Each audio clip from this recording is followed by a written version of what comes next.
to. We need to talk. We need to talk. We need to talk. We need to talk. We need to talk. I've had a tough year, man. Ridiculous. I've had a tough year. Welcome back to WNTT Podcast. I'm host Mr. KOA alongside Top Boy. Oh man. Ow. This is episode 69 of our podcast. We still have no access to our television station, so we're doing this again. Back to the basics. Yeah. Yeah, I've had a tough year. I tore my Achilles a week ago. I sliced my finger washing dishes and got 8 stitches. Yeah, I'm not doing well. I feel like someone has a voodoo doll out there that's just fucking around. So if you do have it, stop fucking around, stop playing, because this ain't funny. And I just clapped to start the podcast and entirely forgot I can't clap. Yeah, we might as well just start where we are. There's no way we can go backdate. There's way too much that's happened over the last couple months. We're still in somewhat form of quarantine in mid-July. Oh, aren't they announcing like the details of phase 3 they're announcing phase 3 today in Ontario specifically. I'm not sure the rest of the country, but Ontario specifically is apparently going to be entering stage 3 of the quarantine release. Whatever stage 3 is, I don't know specifically what that is. I know stage 2 was, they allow more groups of people now. I think malls opened, barbershops, salons, stuff like that.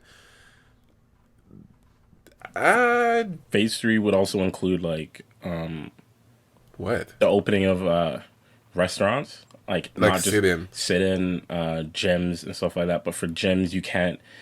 There's a lot of stipulations. So some of the gyms that I know that are reopening, they're actually going to the lengths of putting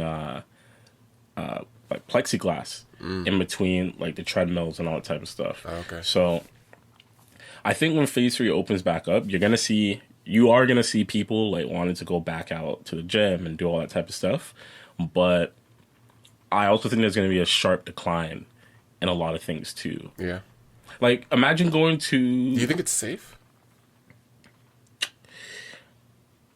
There's so much unknown. Yeah, I do and I don't. So the problem is, I think people have this idea where they say, look, if we don't, get back out there, we're just weakening our immune systems and all this type of stuff, which I understand to a certain extent, but I read this article yesterday that someone was saying that the people who argue that this disease or virus only affects 1% of the people. Right.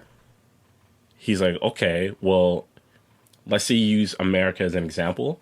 1% of America's population is like 3.8 million. Right? And it's the economy actually can't afford for 3.8 million people to get sick. Not die, get sick. So basically, because he broke it down, he's like, if you get sick, he's like, of those 3.8 million people, those are the ones I think either die or they're the ones who get sick. Then there's the ones that have to go to the hospital and they recover, but while they're recovering, they can't work. So it still messes up the economy. He broke it down and it's that death rate. You're still shifting pieces on the board. Yeah, he's like, that death rate, even if it's 1%, is more than double what the annual death rate usually is anyway. So it's how can you just make that argument that, it's only 1%? They're looking at it as 1% is a low number. Yeah. Just as a number. And not as an actuality when it's used towards per capita of population. Well, I didn't get in a big argument, but I had an argument with my aunt.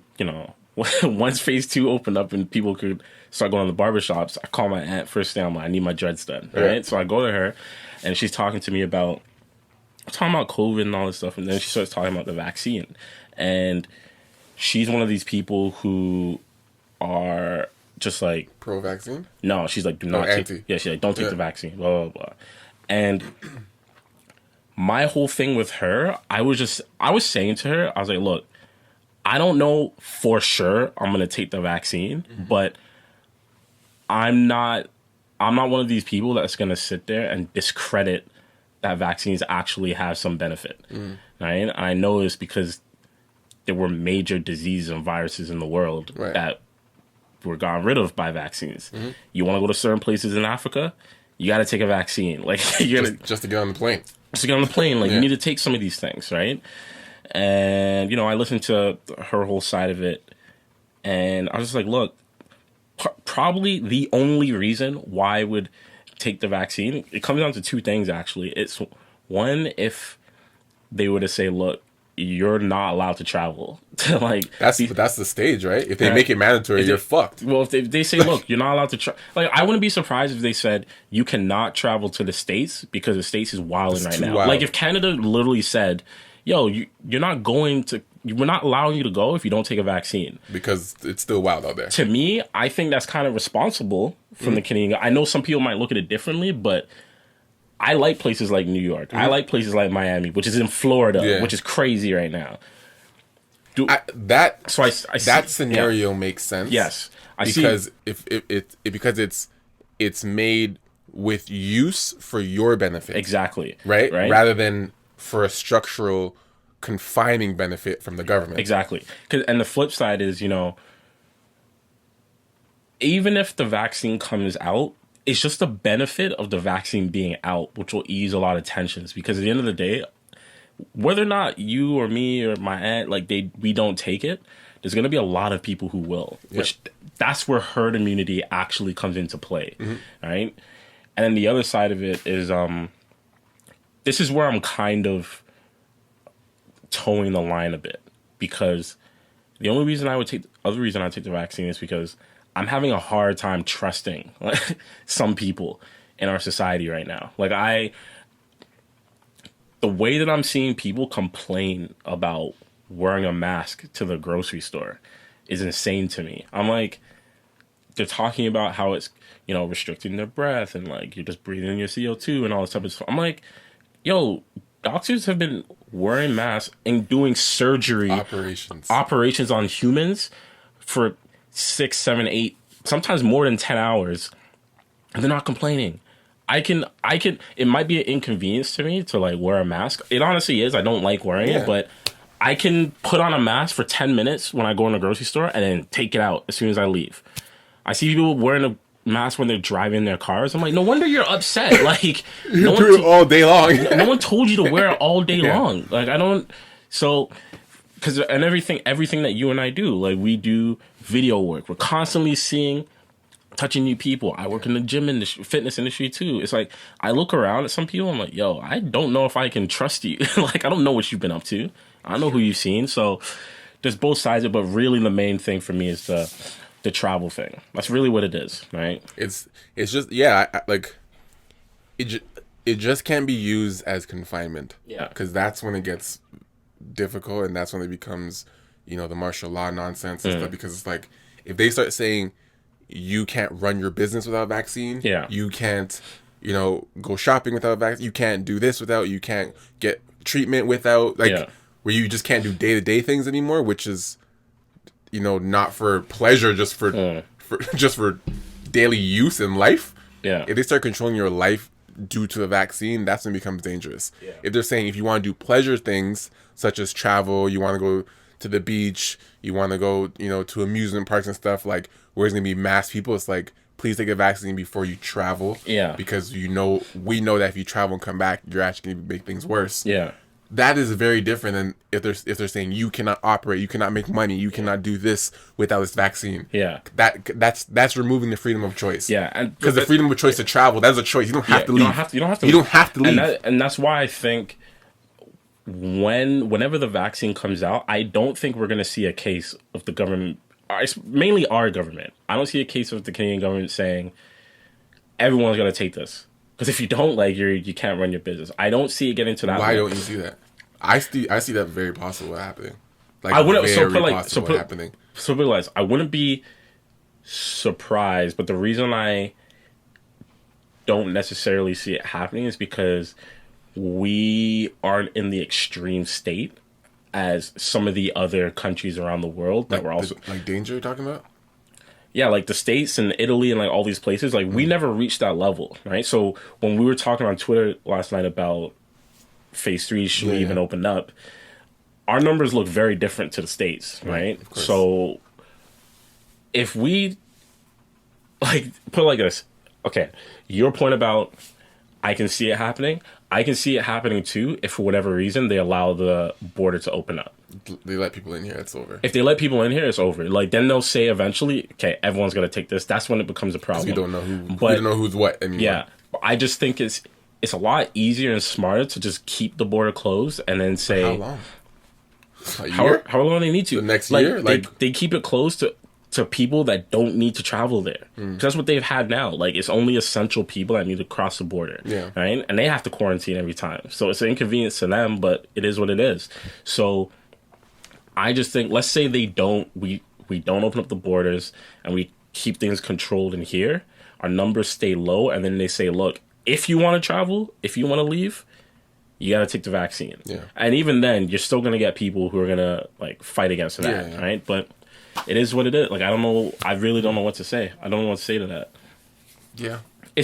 Overall, the whole situation is trash. Like, it's not ideal for anyone. For anybody. Nobody's winning here. But the problem is, we're living in the most like advanced time in human history right now, and we're faced with something that no one really has the answers on, which has led people to say, "Oh, this is like a conspiracy. This is from the government." Everyone has some sort of theory on it, but for me, it's just like, look, I know there's a virus because I know people that have had it, and I would much rather err on the side of caution than just say I'm gonna go about my life. Just be ignorant. Yeah. I'm gonna just do what I do on a regular basis. Like I it doesn't seem smart to me to just act reckless, but people can do what they want. So that brings us to virus. Okay. August Alsina. Sorry, not Augustina. August Alsina. Great rapper. Great singer. Great music, great musician, artist. I love his stuff. Yeah. Recently dropped an album. I like most of it. It's pretty good. You know, I've been enjoying listening to it. Yeah. But prior to that album drop, he had an interview with, I'm not sure who she was. Do you know who she was? I don't remember. Had an interview with someone who you have no idea who she is, and basically released information that nobody really asked for. Yeah. No one asked. Yeah. Like no one was asking about this. Yeah. This particular information that was shared. So, not only did no one ask for it, his album recently dropped, and this situation happened over 4 years ago. So, why now? Why now? And you know what? You could say, oh, maybe it took him time to get to a point where he was comfortable. You could say, oh, maybe... Shut up. Shut up. Bro, why now? You're doing an interview that nobody asked for. You're talking some fiery shit in this interview that nobody really knows about except a select 3 people in this love triangle. And you're airing it out on the pretense of this woman changed your life and you would die today. I'll die today. I would die today because I know I had, a good time with this person and she changed my life and I love her. That I would die today. So, August, the album's good. I know what you did. I know what you did. I know why you did it. I'm not hating you for doing it. But this is why you can't give young niggas pussy. You can't.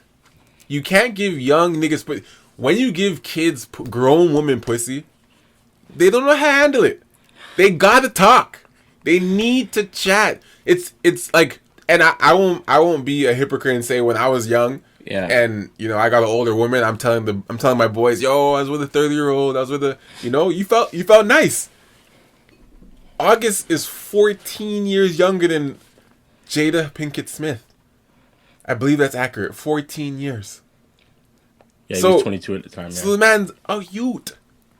And he was 22 at the time. A youth. So I'm wondering why that didn't come out when he was 22. I would have been chatting up with. If I'm being honest, when I was 20, if I got Jada, all mans would know. Yeah, your boys would know. It wouldn't be. It wouldn't be. I wouldn't do an interview. It wouldn't be like public. But Even the interview. I don't see where this is adding up. How it became an interview, other than the album release. That's my only correlation. Yo, because he's pushing his album. That's the only correlation I have. He's pushing his album. Look. Everyone knows about the situation by now, right? 100%. Like Will and Jada have had an open relationship or whatever it is. Like, I think people have been discussing that for years. They have this type of relationship, right? But it was clear from the interview that, to me, Mansfield ways. Mansfield ways, but to me, it came across like Jada either did something, like prior to August, like Jada either did something or their relationship was just at a point. Like causing the breakup you're talking about? Because Will kept saying, like, I was at a point where I was never going to talk to you. I was done with it. It came across to me like, yo, what did she do? This is not August. This is not August. Yeah, August is something that happened in this thing. Because it seemed like something led to them getting to this point. Break up. And he even said, he's like, look, it's a miracle I'm even sitting here talking to you. Mm-hmm. At that point, I was done. Like, when he was talking about when they broke up, he's like, I was done with you. Mm-hmm. And she was like, yeah, I don't know how. She was basically saying, like, I don't know how you're even talking to me right now. Like, so it came across like, oh, Jada, like, something else happened. What did you do? But whatever. That's not our business. Not our business. It's not our business at all. But I think the main reason Will is cheese, because he's obviously cheese. And I think the reason he's upset about the situation is because, one, he's having to talk about this publicly now. Because he didn't have to. Yeah, because for years they've been doing whatever they're doing in their relationship. I'm sure that Will's probably slept with other people. We know Jada has based on August, but I'm sure she slept with other people outside of that. Of course. But so it's the fact that he has to talk about it, and it's the fact that it's August. It's the fact that it's this youth that's like out here pillow talking publicly. That is cheesy. That's what it is, because I can tell you, like, personally, as a man, I saw this meme, right? It said, like, this man got his girl cheated on him, right? And the guy asked the girl, okay, so did you sleep with him or did you just suck his dick? Yeah. Oh yeah. Like, what did you do? Which one? And for whatever reason, it's like if you found out your girl sucked the dude's dick, it's like way more worse to sleep. You know what I mean? Okay. Okay. Let's be honest for 1 second. No, it's not worse. It's not worse. No, it's not worse because a man clapping my ting. I'm feeling that as well. Of course you are. Of course you are. But I'm not gonna say. But the head's worse. No. But no. Ryan, I can't say that. Clapping. I'm just saying what the meme said. No, I know But hear me out though. Hear me out though. You know why they asked that? Yeah. Right? Because we're not gonna say it's worse. There's just something about dick around the mouth. You're just like. There's something about dick around the mouth. You're like, I can't even look at you. I can't even look at you. You're like, yo, like imagine. Okay, it's because it's so personal. It's so personal. So personal. Like it's still like it.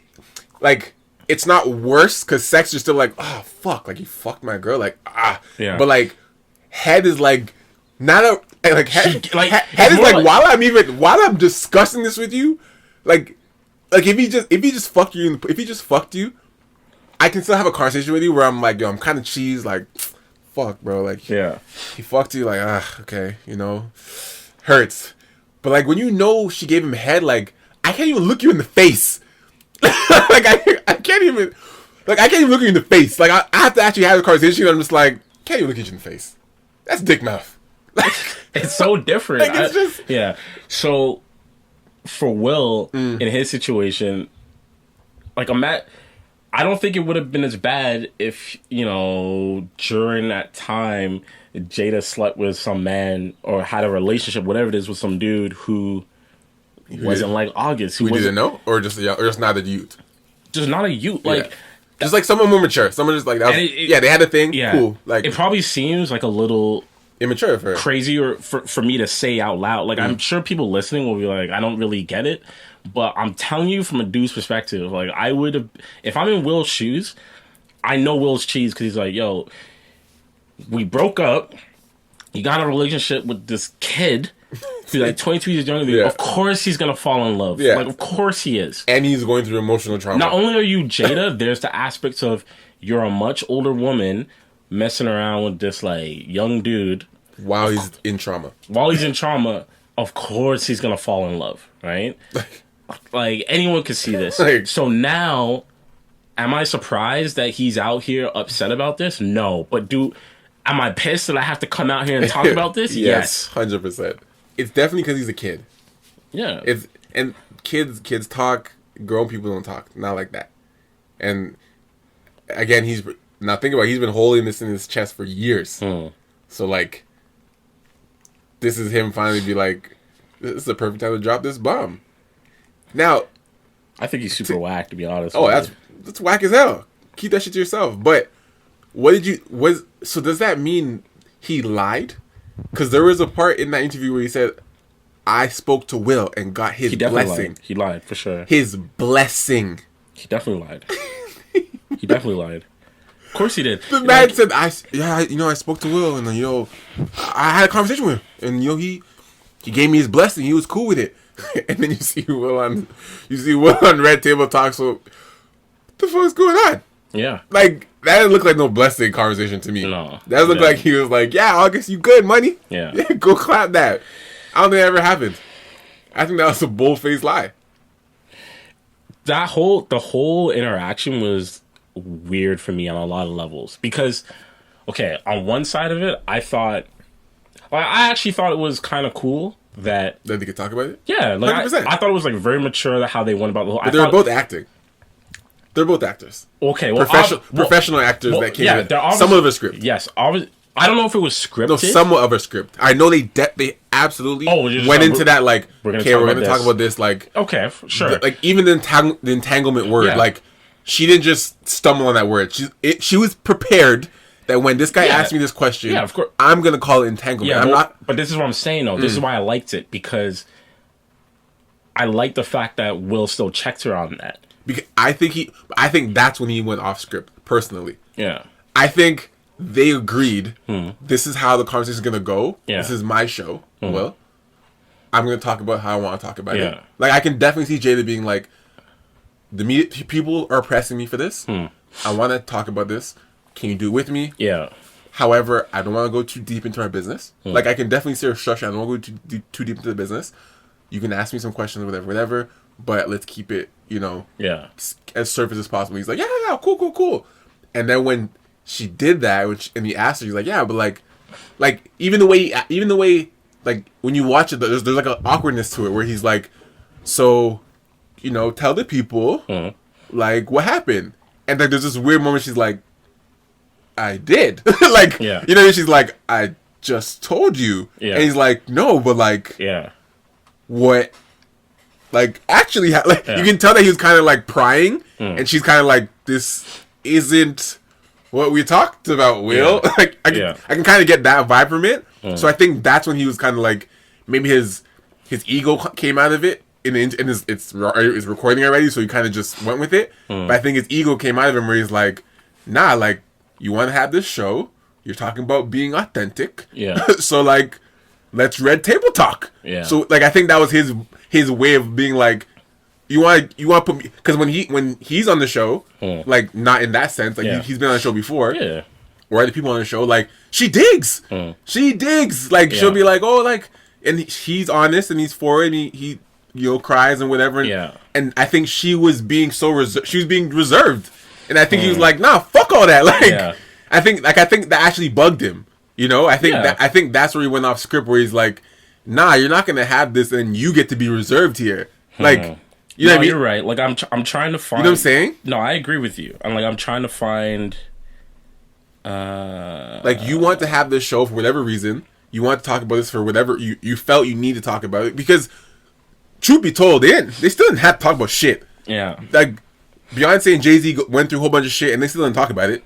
No matter the album, like the album talked about the whole thing. Sure, but I'm saying like, but that's publicly, a choice. Yeah, but that's a choice. Like, no one said like she specifically said she's like, there's a lot of media buzzing around, blah blah. So I felt we had. Yeah. You didn't have to. You didn't have to. You did this because whatever reason, your ulterior motive, build your TV show, whatever your reason, it doesn't matter. Yeah. But this wasn't no one put a gun to your head and said you have to. Or, like, no, you said this is a good move for us, or at least you believed it. Yeah. You know. Let me read you something. Yeah. That Kiyosha tweeted. Mm-hmm. I want to get your opinion on it. She said, shout out to Kiyosha, she's doing great work right now. She said, Jada's episode was a reminder that women are not given the same empathy and grace we give men. Socially, women are held at such high standards that we can't fuck up without shame plus judgment. How will growth get done if we're constantly breathing down a woman's neck to be perfect? Truth is not meant to be glamorous, and I think it's powerful when women can accept and be vulnerable about their truths, even when it doesn't fall into the narrative of how women should be. No matter how old you are, women should be allowed to choose themselves and find themselves. So I read that. What's your opinion on that? She's not wrong. Yeah, there's nothing she said. There's nothing she said that's wrong. Yeah. And my only question about the whole scenario, where I'm faulting Will, because no one's faulting Will here, because we're all mad to mad, like, oh, no, like jokes over facts. That's just how people are. Yeah. But if we're being factual, nobody's faulting Will here because she did make a comment in there saying when he jokingly but seriously said, "I'm gonna get you back," which is jokingly but damn serious. I think he was joking but like haha, kind of serious. And she made the rebuttal to that. She's like, I think you already did. Yeah. Like she said that in the show, and he's like, "Now I'm gonna get you back." She's like, "I'm pretty sure you already did." Yeah. Which means there's obviously something to uncover there, which he might already be doing, still be doing. Who knows? None of their business as well. But also, they clearly stated that during this entanglement relationship, whatever you want to call it, with August, they were broken up. So, with that being said, if we're gonna use our own man logic on the situation, all mans know if we broke up with a ting, we're like, it's fair game. You know, if you broke up with a ting and you go slap a ting tomorrow, and she wants to hit you, we're like, oh my god, you're fucking a ting. You're like, we're not together. Guys do that in girls' faces every day. Yeah, so every day. Yeah, they definitely do that. The problem is, I think they may have broken up, but I looked at that situation like they just took a break, like a separate. They even said that, like they said, like we just needed to take some space. Right. So for me, it's like I know for a fact if I say to my girl, "Yo, we need to just take some space right now," that doesn't mean go fuck somebody. That doesn't mean go fuck someone. So no, but I understand that side as well. But that's what I'm saying though. Yeah. So that's why it's like like people can look at it and say, "Oh, they were broken up." It's like, hold on a second, they've been married for how many years, and they said we just needed some space because like right now it is what it is. So if I say to like any woman would be upset at that. Like if any man went to his girl and said we need some space, and then I get in a 2-month relationship or whatever, however long it was, like you didn't even really take your space. You didn't take space. You just be clear on what it is that you want. I think that's the part where I fault Jada again. So it's like there's like layers to it, because if we're being honest, and like I refuse to be a hypocrite, we're not that, and that's why I make sure I address certain things. If we're being honest, Will Smith is who Will Smith is. Yeah. Icon, whatever, everyone knows who he is, yada yada. We don't know for a fact, but we can make an educated guess and assumption that during this moment when they took space, Will is probably fucking. Yeah, of course. Like there's been rumors forever. Right. And but that's what I'm saying. So I'm saying like, during their space, Will was probably fucking. Yeah. Cool, and that's fine. She's fine to be fucking too. Yeah. But it's the relationship part that's like, this isn't what we talked about. Like if we're talking about we're married, we need this space to kind of work through our own things, whatever. Like, sure, I might be fucking, but I'm not diving into something. Sure, I understand you might be fucking. You're able to, because I probably am too. Cool, but you got into a relationship with him? Yeah, that's where you're like, well, hold on, what? That's where I imagine the problem, right? Because 100%. I don't know the dynamics of what their relationship is or what it looks like. But I imagine if someone says, look, I want to be in an open relationship and both partners agree, Mm-hmm. from what I know, is Sex is on the table for you sex on the table. You're allowed to have like emotional relationships with people, Mm-hmm. but you always default to your person. Like, you know that me and you are always gonna be like this. You're gonna be at the top. No one's gonna come above that. I may like have some sort of relationship with someone else, but I'm not, falling in deep. Yeah. I'm not gonna take them over you. It seemed like when they broke up in that time, or they separated, you tried to start something. she tried to start something. And this is a problem. Like, both Jada and August were going through some sort of trauma at the same time. Yeah. So the common theme here, and the biggest problem Music is, loves company. dude, when I know you You're know both this, broken I know people. you know this, and I know this too. Yeah. When you are going through something traumatic, and you meet someone else of the opposite sex or whatever, same gender, whatever, that is also going through trauma, you basically find some sort of Bonding it. In that, right? Which is a problem, because 100%. unless you knew that person from before or whatever it was, all that's going to lead to is, how did our relationship start?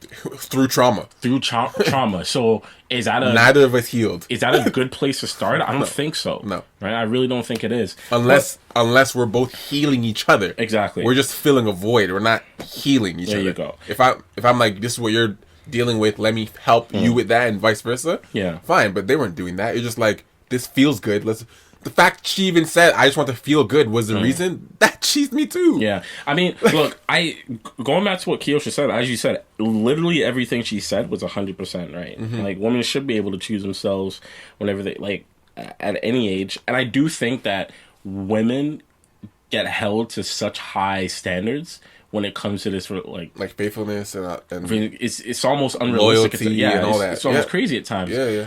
The only issue that I had with the whole interview, funny enough, was the entanglement piece, right? Because for me, I'm glad Will was just like, nah, what the fuck? no, is that? it was a relationship. Say it. Like call it what it is. Like, nah, fuck that. Call it what it is. It wasn't an entanglement. Like, I understand, like, at the end of the day, now it's funny, it's a meme, and they got past it and all this type of stuff, and I don't want people to think that I'm harping on Jada, No. but I just thought it was funny, because I'm saying to myself, the same way that when I read what Kiosha said, we hold women to these such high standards, I was like, yo, hold on a second. If it was Will that said I was in an entanglement with this woman would be calling for Will's neck. Easy. They'd be like, what are you talking about, entanglement? You know what I mean? Like, question it. so Easy. It's weird. Women are held to a much higher, sometimes unrealistic standard, but men would get killed for the same things that she was saying. Yeah. Right? So on one side, I thought it was great that they talked about this shit publicly. Like, they didn't have to. They didn't. It was to be honest, it was nice seeing two black adult parents talking about this shit. Yeah. That the majority of us did not ever see growing up 100%. and still haven't seen. So I thought that was cool, because the reality is, a lot of us look at, I don't like to idolize celebrities in any couples way. and stuff like that. I don't do that shit. Yeah. But what I will say is, it's impossible to not look at people like Will Smith or maybe Jay-Z and Beyonce and Jada. It's kind of hard to not look at them like, yo, these people I've known my entire life. You're part of their life. You know what I You mean? actually are. It's kind of hard, especially if you're black. Like, we don't have many of those people. Yeah. So, am I a fan of people like getting in their business? No, but we inserted themselves, and they're just like, all right, And they're sharing. we're gonna talk about it, because Black Twitter is here to talk about it. Yeah. It's wild, man. So yeah, that is that.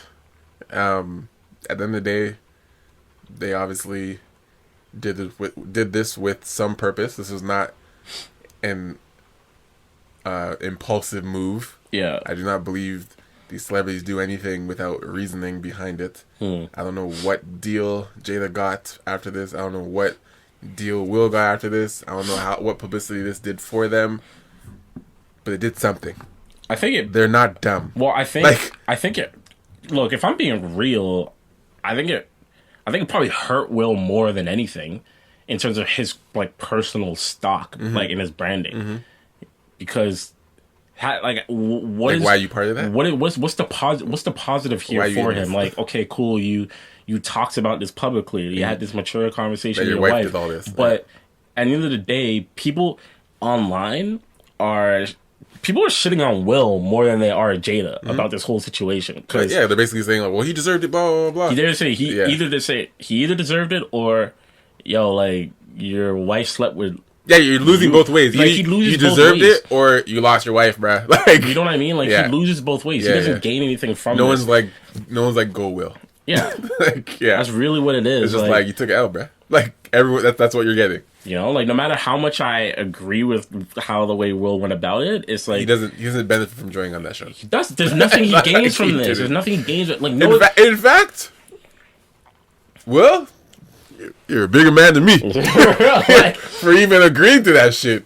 That should have been a solo interview with just Jada, monologue or Jada and her mom. That it should have been like her and August, Yeah. maybe talking about what really happened between like that's what should have happened. It should it should have been a you and August thing down. Like, so I heard you had an interview. Like, I would not. Oh, that'd be so cringe. I don't know if I could watch that. it'd be cringe, but it'd be I don't know like if I could watch that. I don't know if I, Why? I don't know if I could watch that. Like, why? because I find August to be so whack that I feel like he would be on that show just trying to dirty dog Will. Like, he'd be trying to like say whatever he can. He'd be throwing shit out there to be like, yo, remember when we did this in Cabo? Just so much air. You know Like, what I mean? He'd be trying to do so shit much together. air. Yeah, you're right. I was like, I can't watch this. He'd make Will fucking. And I'm always gonna ride with Will, so it's like, he'd make yo, Will show up on set and be like, I'm gonna kill this kid. you know what I mean? I'm about to whoop this kid's I'm ass. strangle his neck. Like, Cut the cameras. I'm about to. I couldn't do it. So there's a new show that's out right now, which I was put on by a friend of mine and Shane Sterling. Yeah, And I found out you were watching as well recently. I've been watching. And a bunch of girls, women that I follow have been watching it and also recommend the show. It's called I May Destroy You. I'm episode 7 so far. Yeah. It's short episodes similar to Insecure, where like 30 minutes up episodes. So it's an easy watch to get through.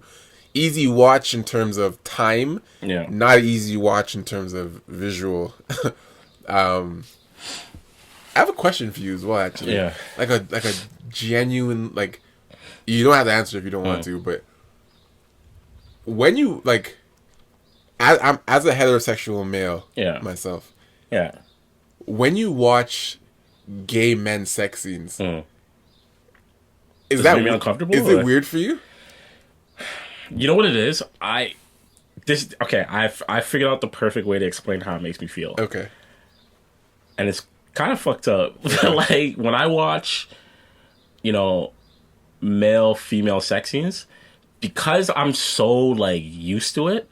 I'm like, you're talking about hetero. Because when I watch heterosexual sex, I'm so desensitized to it because of like porn and like actually having sex myself with women. Mm-hmm. When I see like gay men having sex, like that happened on the show, Mm-hmm. I almost feel like I actually shouldn't be watching it because it's too into, like, I feel like I don't know how to put it. I feel like I'm intruding. I know it's tough to answer. I feel like I'm intruding.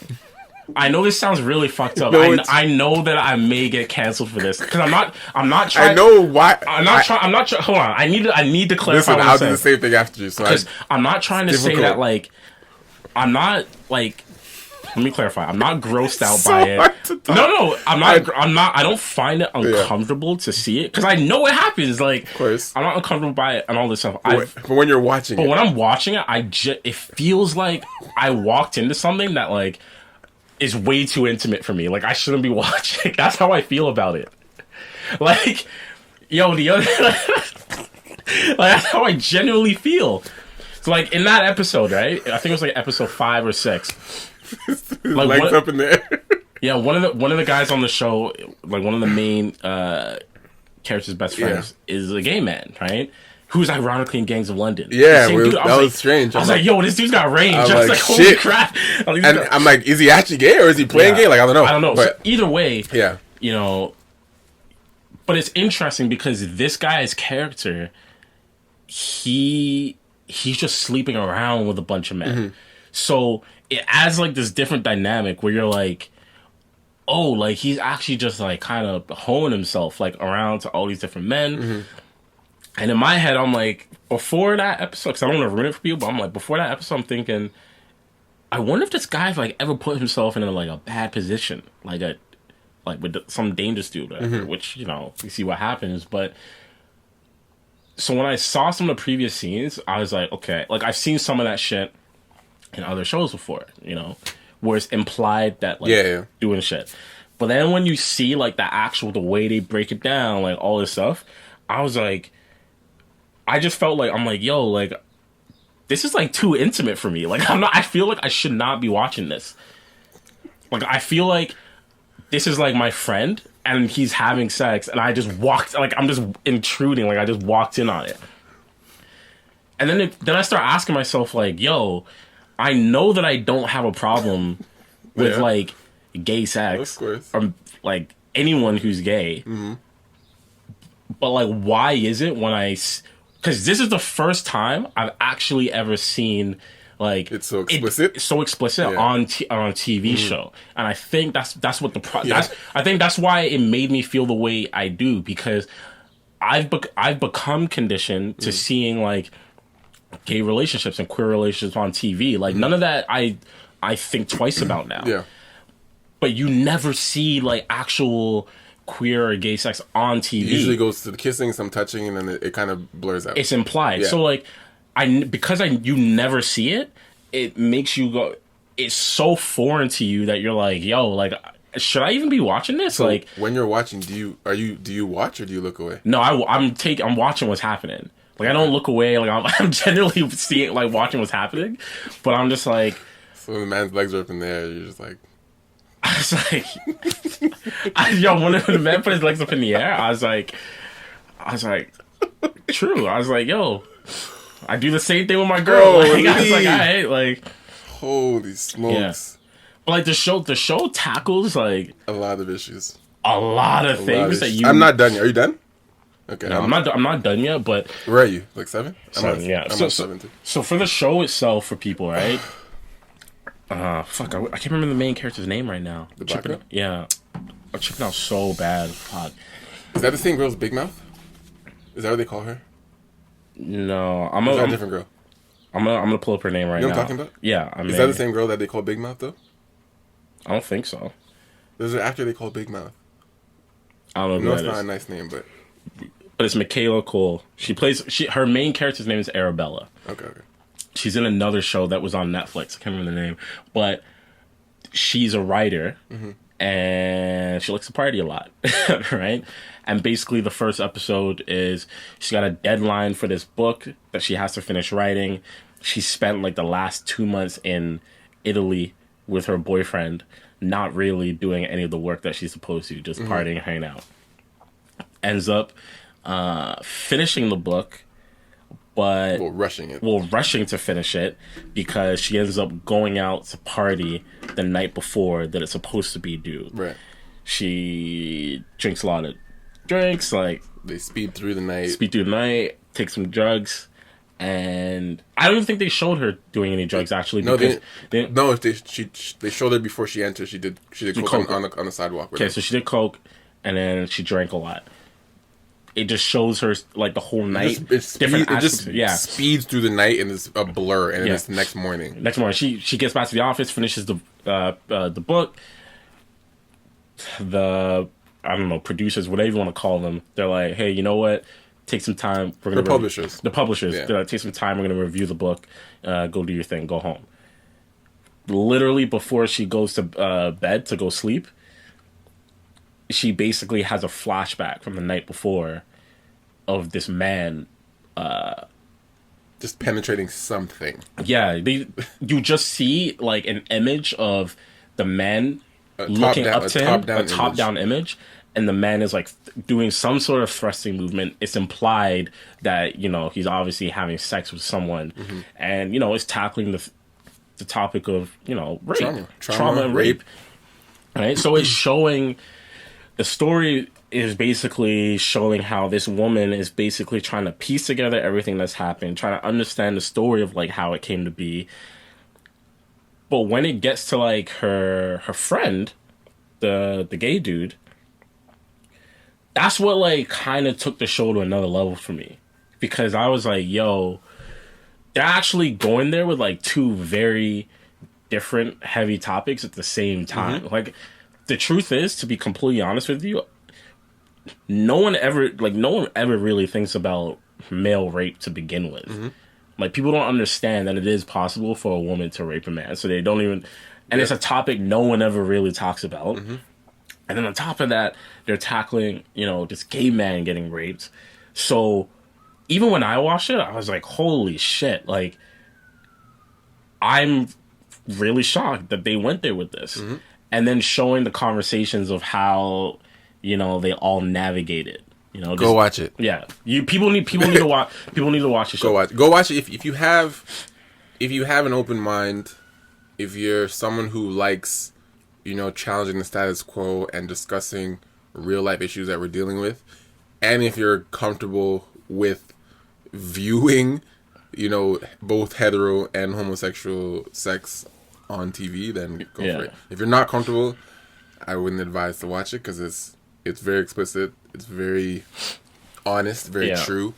The reason I asked you, I'll get back to the question I asked you. It's such a that's such a funny question though, because like I know like, no matter how I answer it, and that's it's gonna come across like I didn't ask you to put you in a position, but I asked it because it's like no one asked this question. I've never actually heard in any interview, podcast, convo, groups, I've never actually heard any man talk about how any hetero men talk about how they feel watching gay men have sex. Because most would just be like, oh, it's nasty. Like, and that's it. But you can say it's nasty, but if it's in the movie, what are you doing? Well, what are you actually doing? Like, you're making fun of gay people, whether you're homophobic, whatever you want to call yourself. You can do all those things, but when it's in a movie or a film that you're watching, what are you doing? How are you reacting? And I have two perspectives here, and this is me being entirely transparent right now. I know for a fact that there's a lot of men out there that, you know, are actually confused. I, like, not even being, like, funny. Like, I know there are a lot of men out there that have been conditioned to like women from their father, from their friends, from social media, from everything, society, whatever. Conditioned. I like women. I like fucking women. I like this. I like, your dad tells you you like women. Like, conditioned to do that.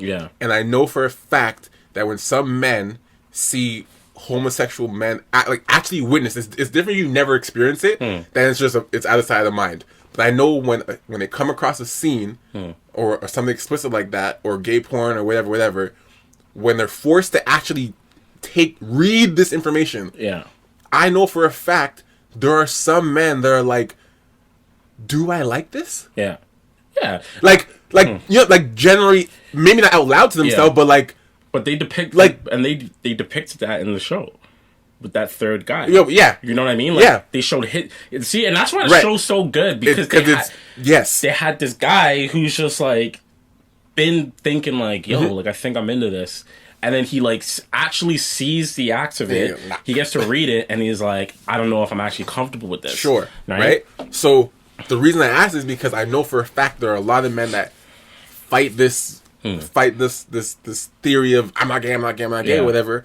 But then when they see that, when no one's around, if it's just them on the ones, they might see that and they're like, if no one knows how I'm thinking right now, do I like this? Like, they really question themselves, right? And then there's a perspective that I had when I was watching it, where I was like, I didn't have to convince myself that I didn't like it. Like, I'm like, this is weird for me to look at. Like, I was watching it, like, his legs went up in the air, and I'm like, this is weird. Then I started imagining, like, I can never do that. Like, Yeah. like I went through this season, just like, so I could never do that. Yeah. Like, just couldn't. Yeah. That's just like it just. I can never allow someone to do that. So Yeah. I'm like, just like Yeah. I generally go through the motions of feelings of like, Yeah. would it be comfortable letting someone do that to me? Yeah. Like For I said, sure. Yeah, I'm not into it. I'm like, would it be comfortable doing that to another person? Even when I see two guys kiss, I'm like, that seems strange. Yeah. Like, but these are normal. These are actual like.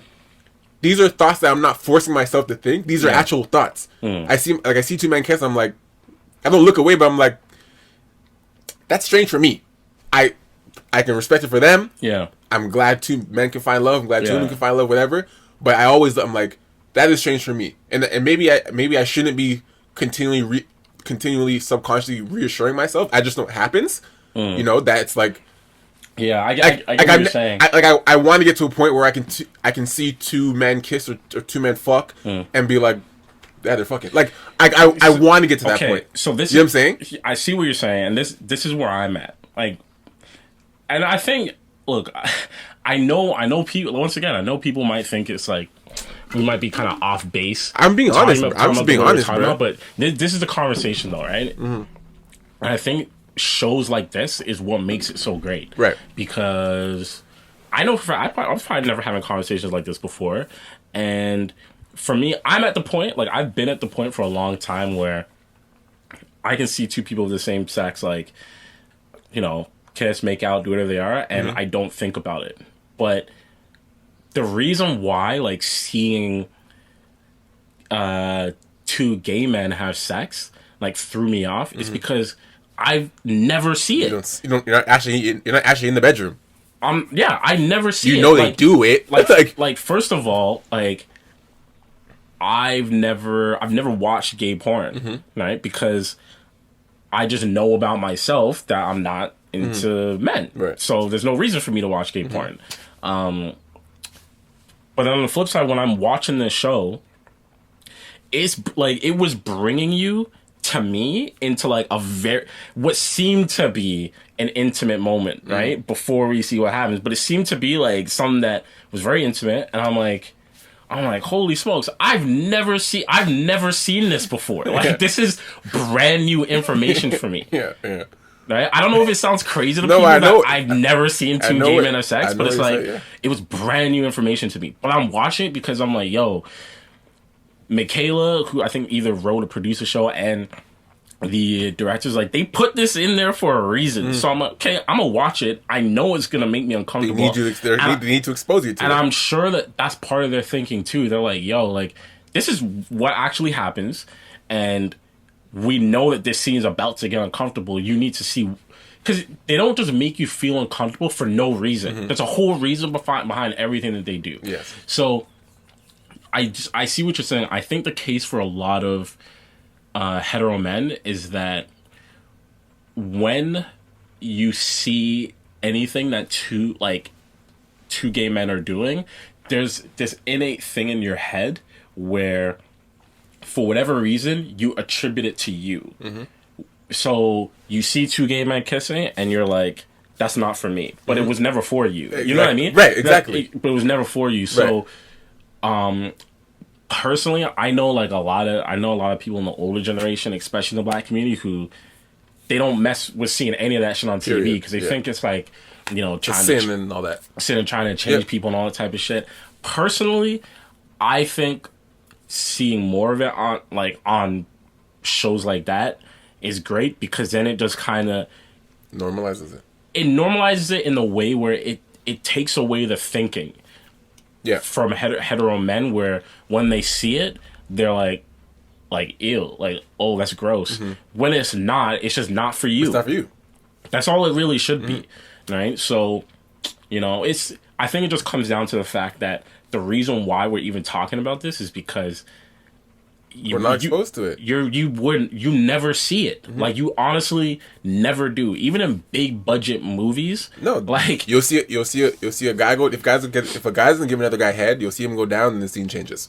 If he's about to, you know, they're about to fuck whatever, you'll see him going in the sheets, and the scene changes. Like, it just it's just implied that like two guys are about to fuck now, like you know. Yeah, it's always implied. Yeah. Yes, they're like, no, we're gonna show you. So I was like, oh, okay. Like, Yeah.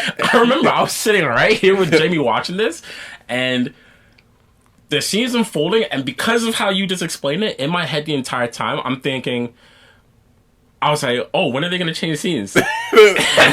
Then I was like, oh, they're not changing Yeah. scenes. Like, oh, this is wild. Like, they're actually showing this. Yeah. And I was like, yo, like, this is...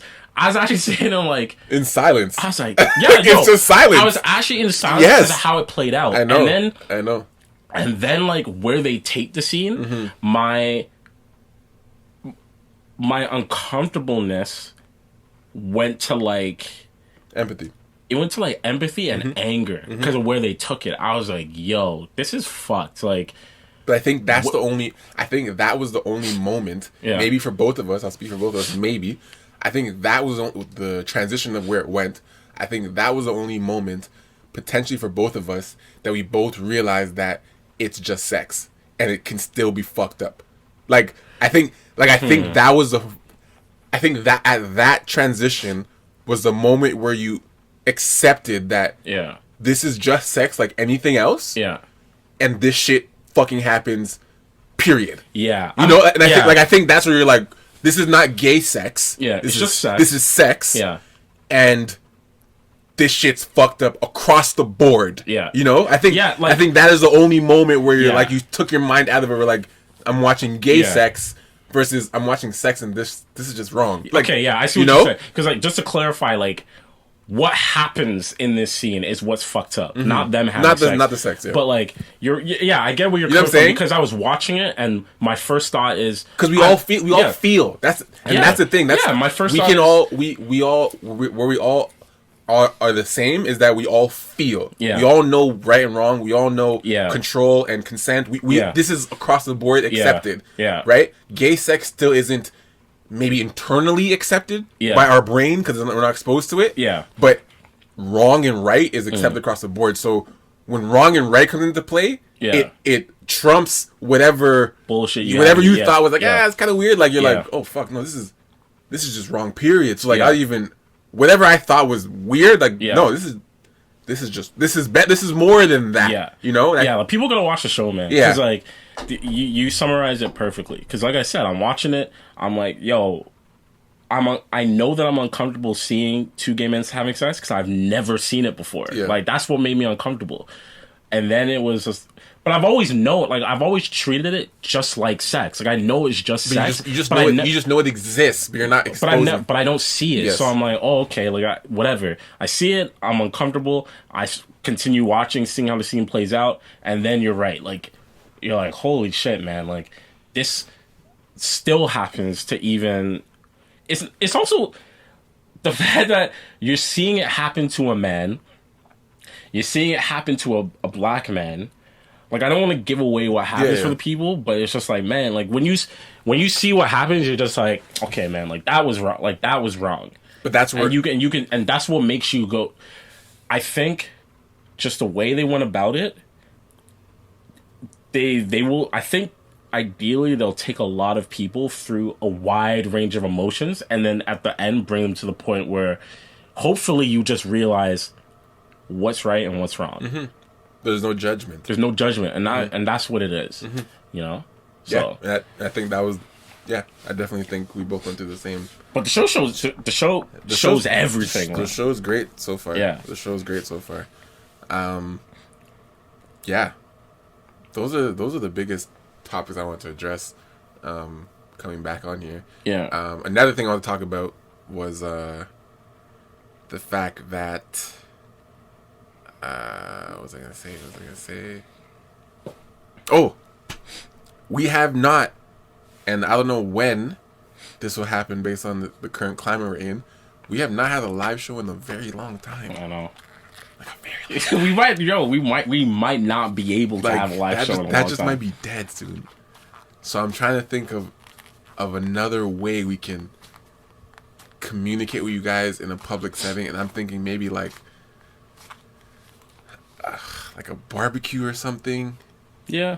You know, like, cause a live show's a confined space, right? Which is difficult. But I think if we're outdoors, I think we can like, Yeah. or even if it's like a getaway Airbnb or something. I don't know. Yeah. I don't know, bruh. I'm thinking something cool. I want to do something really different. There is there's probably something that we could do. I just went to a Airbnb cottage with my family for Canada Day. Yeah. And there's like maybe 20 of us or so. Okay. And you know, there's water, there's rooms, like it was sick, you know?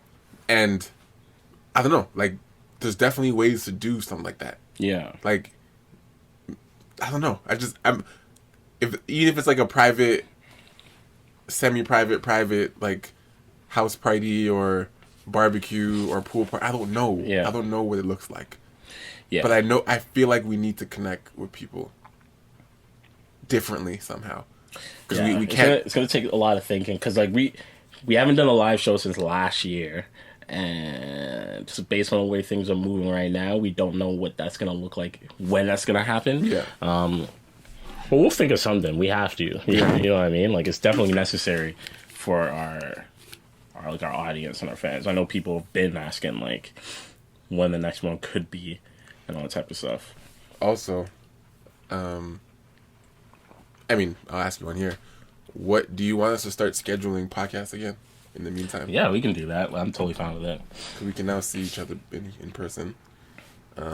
We could do these just every week. Yeah, You know what I mean? yeah. People continue to reach out to me and say, "When's the next podcast?" I don't know. I mean, it's right now, but at the time I didn't know. Yeah. Our schedules were not aligning, as well as the limitations from COVID and safety and all this stuff. Zoom is there, but It's not the same. Yeah. It's not the same. Like we're very interactive people. Like I know a lot of podcasts are still are doing Zoom episodes, but it's just I feel like we weren't our authentic selves. Yeah. not selves, but like our authentic energy when it's through Zoom. Yeah. Like it's just different. So I think now that we're able to see each other, I think we should start doing weekly podcasts again. Yeah, we can get back on that. I'd be down with it to just make a day and just get these done.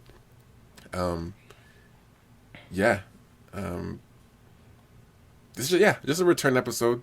This is not gonna be too long. We want to touch some important topics, mainly, normalizing just other people. Normalizing unknown experiences that you don't experience yourself, and not judging them, but treating them equally like everybody else. And we're obviously going through like.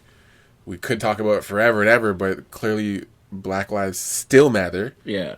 We went through a stage of black blocs for a day, and then that disappeared, and people went back to their own foolishness, and as expected. I mean, I didn't expect much from it. It wasn't. It wasn't something I'm like, oh, where are you guys now? Like, come on. Like, listen, this is there's so much bullshit. If you were like, oh, you guys posted a block, where you were? Where did you expect them? Yeah. Come on. But you know what? Like, This is what we were just talking about. Just kind of made me think of something, and it's so how we were talking about gay sex in media and like shows and not being exposed to it, which will lead you to have this certain line of thinking. Use the same framework for racism? No, it's not necessarily the same, but it's kind of crazy how, for example, like you and I are nearly 30, and it's like we're talking about the fact that because the media never shows us, it's never shown us gay sex in like mainstream movies and TV shows, we're not used to it. Therefore, it's like when we see it, it makes us feel uncomfortable. Right. But we're at an older stage in life now where we can actually have this conversation and it be normal and then just move on, treat it as normal. But prior to that, it's not like we were out here looking at gay people like they're lesser than. So for me, what was bothersome about the whole like all the racism stuff that's been coming up and the whole black squares, I had a really, really, really hard time accepting the fact that there were a lot of white people out there that just genuinely did not know that black people were going through certain shit. Like, did you have conversations with people about that? Yeah, and like, I think that is, I had to accept that to move forward. yeah, because for me, it was. It sounds ignorant, and that's why I had to move. It's ignorant on both our ends. Yeah. Right. Yeah. And that's what I needed to understand for me to move forward. It's ignorant on my end for me to think or believe or expect that white people just know. Like, how do you not know people are racist? Like, like that's my experience. So I just know. Absolutely, I'm aware of this. I'm born in it. Yeah. So to me, I'm like, yeah, I know. Yeah. I should be more surprised if a black person's like, there's racism. Then I'd be like, yes. How do you not know? How do like, you not know? But for me to be like, how do white people not know? What are you talking about? Like, there's like that's not their experience, and that's not changing their day to day. That's not a struggle they have to worry about when they wake up. Like, that's not the reality. Yeah. So it was ignorant of me to get frustrated at times where I'm like, how do you guys not like, bro? This is so simple, but it's not. And so that's my ignorance on my part, but it's ignorant on their part to be going on and living life saying like, what are you guys talking about? It's like, so we're both ignorant. Ignorant for me not being aware that there's a potential that you just don't know based on your experience, and ignorant on you for you to go through life believing that there's nothing else. That's one of the biggest things that I learned this quarantine, that there were actually white people that didn't know this shit existed. You know, and like you said, because we live it and we've lived it, these experiences, we just kind of think everyone knows this don't shit. You see? Like, I mean, and to be honest, I know that there are a lot of people who know it exists, but they just put their head in the sand because it makes them feel really uncomfortable. Yes. But I've spoken to a lot of other black people who work around a lot of white people or just have some white friends, and they've all said the same thing. They're just like, yo, like, some of these guys just don't know. They actually just don't know. And it's like, I can't be the one to educate all the time. I can't be the one to educate them, but I can't be the one to get mad at these people all the time. They're just wasting them. But you know what?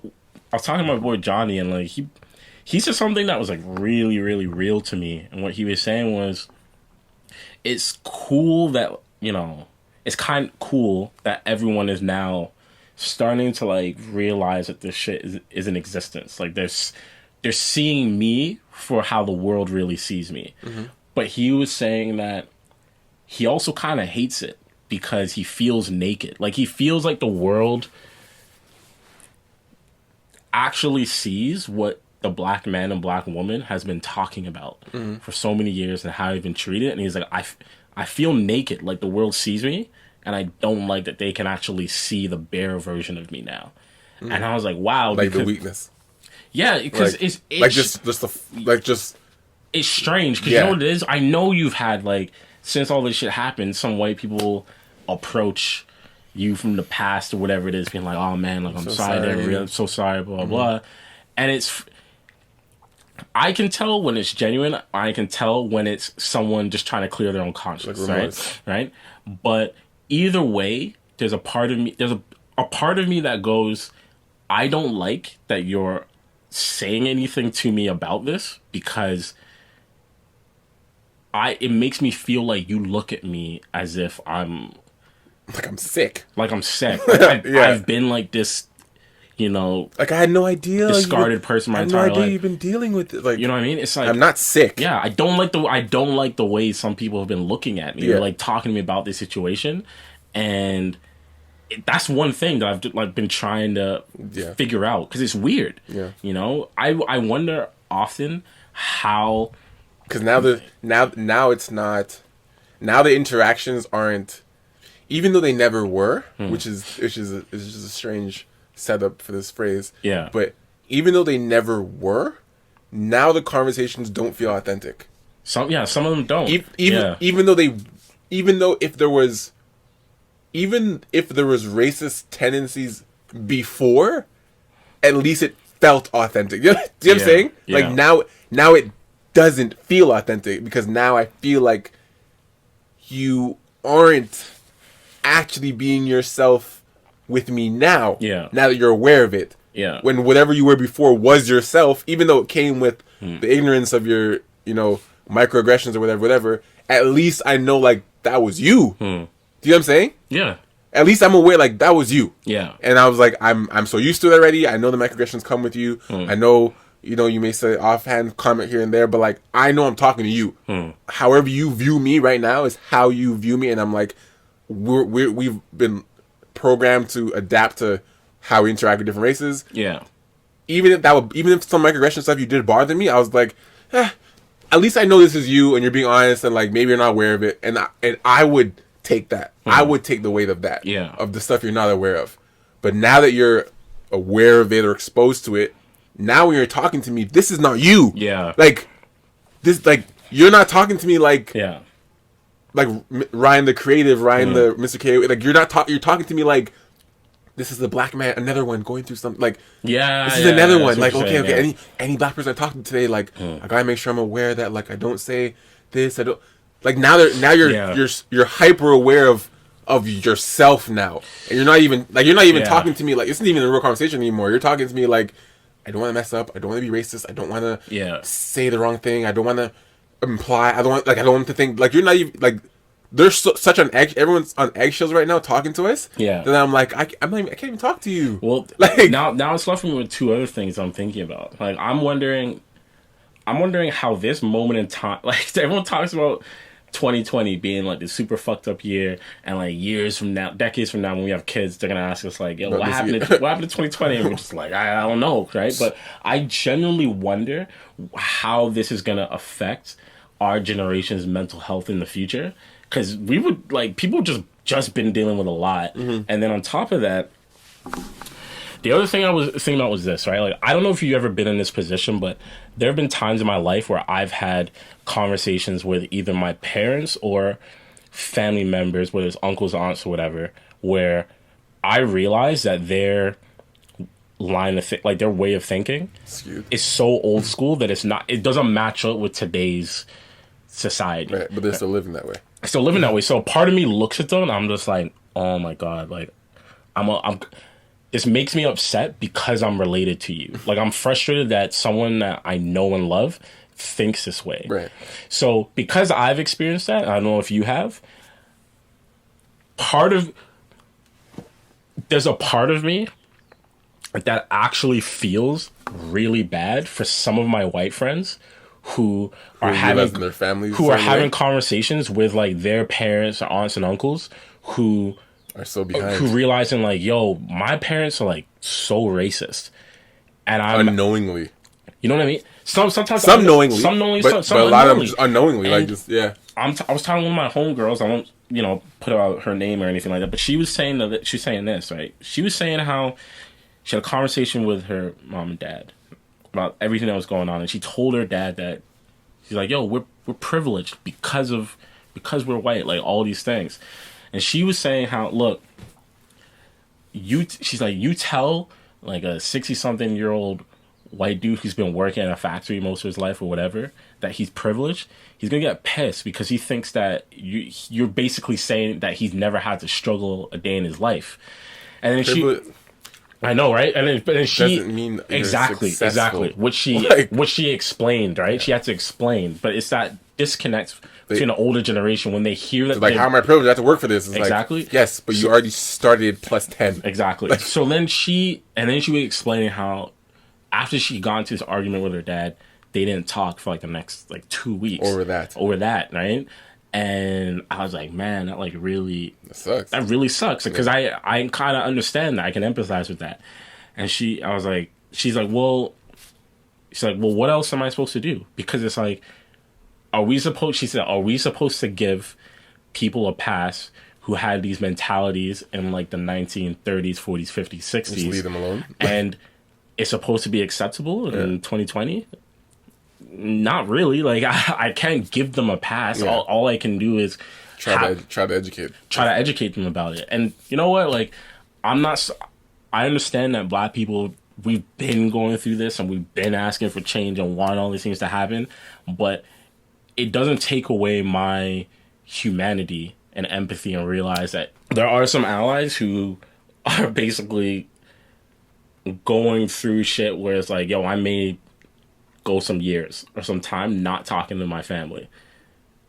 Yeah. Because of this. You know what I mean? And I get like that really fucking sucks. I don't know how else to say it, but it really does. I feel bad for them. it just kind of comes with the territory. You know what I mean? And it's like I said, we've put out like so many videos and things talking about everything that's going on, but at the end of the day, I always come back to like what side of history do people want to be on? Because this is not like the late 1900s. This isn't like I can't go back and see exactly what my parents were saying back when certain civil rights movements were happening. I can't go back and see that. It's true. But you expect me to believe that 10, 15, 20 years from now, when a lot of people have kids who are definitely going to be using technology, because I don't see that stopping anytime soon, you expect me to believe they won't be able to go back in time and literally see what Zamora said on social media when this shit was going on? They're canceling people today for things that happened 10 years ago on Twitter. There's no way. No way this stuff's gonna disappear. There's no way. I have a hard time believing that there's just gonna be a purge of everything that's happened. So even if you're in a position where you're just like, look, it kind of makes me uncomfortable, blah blah blah. I think the generations are only getting like a little bit more woke as things happen. The last thing you want is your kid to look at you like, "This you? Like this is how you were acting? Yeah, this is you, Dad?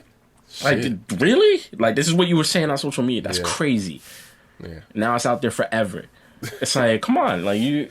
Yeah, look. he has a copy of it in his wrist. Yeah. He's like, "This is you, Dad?" It's like, what the fuck? Like, You're out here confused, and he just got all the receipts on you for real. Like, you know. Oh man, yeah. We're in a very strange time. Yeah, it's a constant,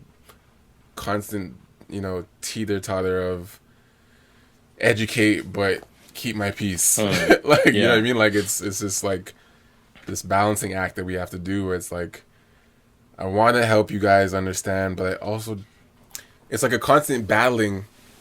It's like a constant balancing act of like I want to help you understand, but at the same time, I don't want to talk to you at all. Yeah. It's like, where do you stand? Where it's like, then we as Black people have so much empathy and patience. Like I really commend us, and I really, appreciate us for the patience that we do have, because even with everything that's going on, we still feel guilty not responding to people that are reaching out to us, talking about something that we feel like they should already know, and we still dig to find something in us to be like, okay, let me explain again. Like, that's like, we have some type of like superhuman patience level. Like, I don't know what it is. You said it you said it a while ago that pretty much Black people just can't afford to hold on to a lot of the frustration and anger, because I think if we did, we'd probably go crazy. You know what I mean? Like, generational trauma is a real thing, and I read quotes of people saying how one of the things they feared the most in America is Black people wanting to get revenge for like everything that's happened. They never want that to happen, and it's like that's a real. Because we still don't fight back. Yeah, right. And that's the thing. And we can, if we really want. If we all want to fucking mend together and be like, all right, we out here shooting. Yeah. Like the way that you see things happening in countries in the Middle East, like Israel and Palestine, how these people are fighting just because of essentially like land, and it's like who these people are and their beliefs. It's like, if for whatever reason it got to a point where Black people just collectively snapped, all hell would break loose. Right? But I think there's something inside of Black people that just says, you know what? I cannot hold on to this. I just refuse to hold on to this anger. Because like, there's too much. I think everyone understands the idea of, I'm tired of dealing with bullshit, so I'm just gonna let it go. But with Black people, the bullshit is like, it's overwhelming. It's amplified. Like, it's all the time. Like, there's so many things you have to think about consistently and constantly. You can't let it prevent you from doing. You can't let it all live in the head. There's no way. So you just let it go, right? And case in point was Christian Cooper. Like, he's talking about how they asked if he wanted to press charges, and he's just like, no, I don't need been to. through enough, like- And he's talking about how like this, because what he's saying is actually true in the sense where he says, you know what, like I don't need to pour salt on the wounds because this woman, she lost her job, she had the dog taken away, all this shit has happened because I recorded her and it went online. So there's a part of this dude who seems to have enough empathy in his heart to be like, I don't need to press charges. Yeah. But at the same time, if you take a step back and look at the situation, this woman was ready to have the cops called on him. And we're at a point in society right now where, I'm sorry, like, as a black man, just the thought of hearing someone say, I'm gonna call the cops on you, you may as well just say, I'm gonna get you killed. I may get you killed. Yeah. That's how I actually take it. Like, if someone says, like, I'm gonna call the cops, there's a part of me that will get mad because what I'm hearing is, you don't care if I get killed right now. Right. Because that's how the interaction could potentially go based on everything that I'm seeing. You know? So, I don't know how some people have that level of empathy. Sometimes I think I do. Sometimes I know that I don't. But it's like, bruh, like, I don't know how people do it sometimes. I really don't. Yeah, man. Yeah, I'm definitely curious to see where we are in November. All things considered, where we are, you know, economy wise, you know, health wise,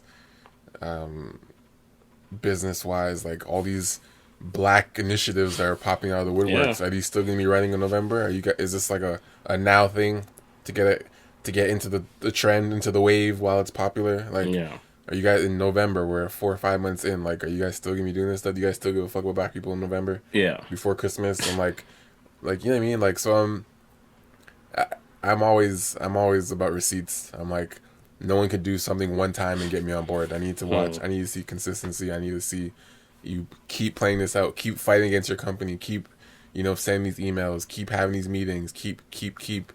It's tiring, 100%. But bruh, it's tiring for us every day. Yeah. So if you got to do it for 4 months, a year, we've been doing it every day. So I don't care if I don't care if this year made you tired.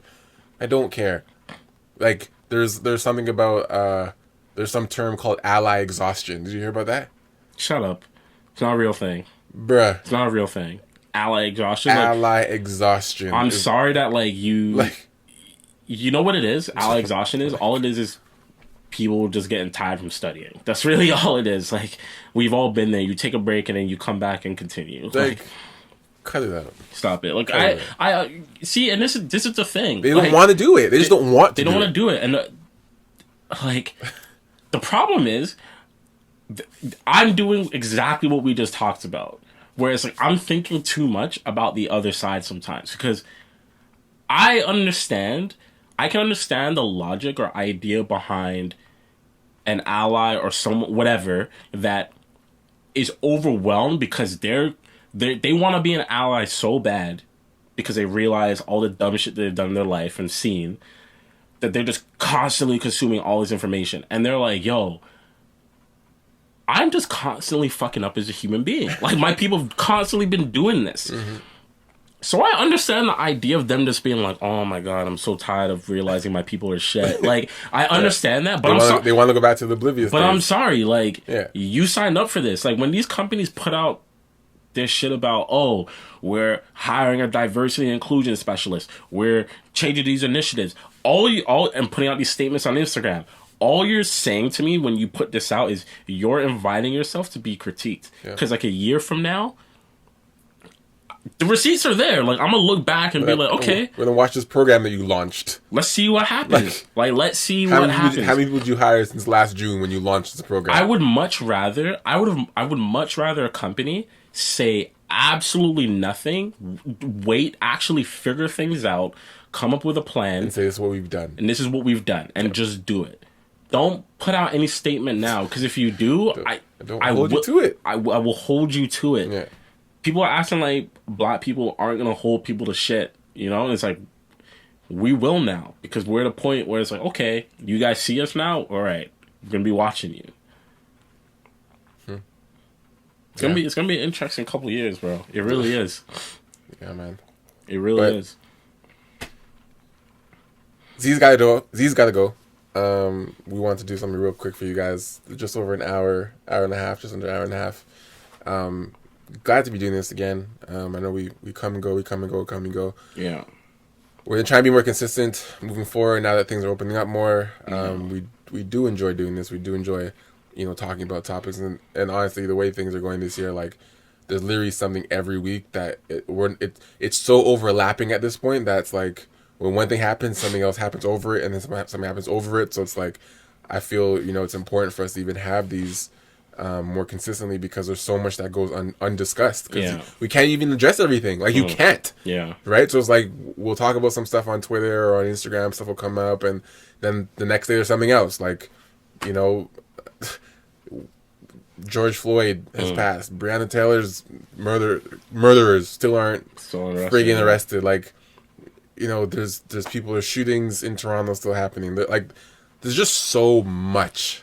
Yeah, a lot. Right? And I think it's important for us to do this, not only for us to, express how we're feeling about certain things and to cope with things mentally, but also for you guys to have a space to hear our perspectives on things that people might not be talking about, because it's just going over the radar. It's just going through, just right into packed onto the pile of other shit, so no one's even discussing it. Yeah. So if we are the ones that can be that outlet for you guys and continue these conversations, and that's what We Need to Talk is all about. Yeah. So thank you guys for tuning in to another episode. Glad to be doing this. Hope you guys enjoyed it. Until next week. Hello? We need to talk. We need to talk. We need to talk. We need to talk.